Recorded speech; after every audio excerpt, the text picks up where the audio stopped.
Hello, welcome back to the channel.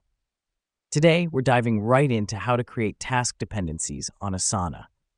This will help streamline your workflow by making sure tasks are completed in the right order.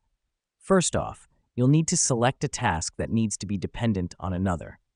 This is crucial because it helps establish the sequence of tasks, ensuring that you don't start a task before its prerequisite task is completed. Highlight the task and click on the Add Dependency button on the Task Details pane.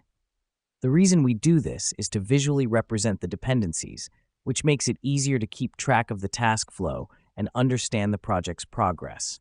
Having done that, you'll type in the name of the task it's dependent on in the Add a Dependency search bar.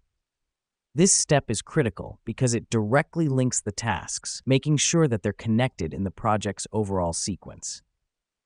Now, click on the task you want to be dependent from the drop-down list. This helps us because it locks in the dependency, making it explicit within the system that one task needs to be completed before the other can begin. After this, you'll see that the dependent task now has a waiting on label. This matters because it gives a clear visual indication of the task's status, helping team members instantly know whether they can begin this task or not. Next up, repeat these steps as necessary to create any other dependencies within your project. It's essential to do this because it ensures all tasks are correctly sequenced, contributing to an efficient and effective workflow. And that's it. Creating task dependencies on Asana is as simple as that.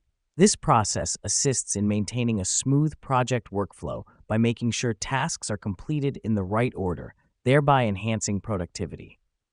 Thank you for joining us today. Remember, task dependencies are your secret weapon to project management success on Asana. See you in the next video.